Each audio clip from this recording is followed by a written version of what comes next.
Hello guys and welcome back to the channel, where today guys I'll be showing you how to use the constraints in Figma. Now guys, the first thing that you need to do is of course go to figma.com and you'll be greeted by a screen looking similar to this one.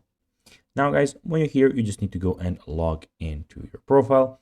But guys, if you do not have one, you can always go and register to Figma. But guys, if you do not know how to do that, you can always go to our YouTube channel where we have plenty of how to Figma videos where you can see how you can do this. Now guys, that we got that out of the way, let's see what we actually have in front of us here. So as you can see here, we have, as I said, Figma official website where firstly you have your profile where you can see some themes that you put. So you can put a light theme, dark, or a system theme. You have your settings. You can get the desktop application if that's much easier for you. You can add another account and you can log out of the account that you're in at the moment.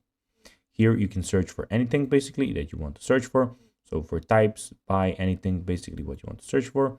We have your themes here. We have your drafts, which I at the moment don't have any. You can go and have deleted drafts, the ones that you just made. You can view plans here. If you at the moment I have a free plan, but if you want to get another plan, you can go there. And you also have your favorite files. Here you have your themes. So basically it's my theme project that I can go and create another one. And in the top right corner, we have the design file where you can design. We have the import and the plus Figma Jam board. Now guys, let's see how you can actually use constraints in Figma. Well, the first thing that you need to do when you're in your project is to select an object within the frame.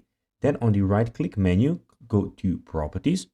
So basically when you go to properties, then you'll need to find the constraint section and be aware that constraints work on frame and not on groups.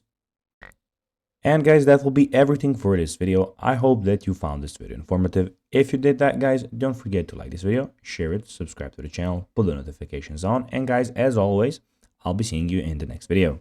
Bye guys.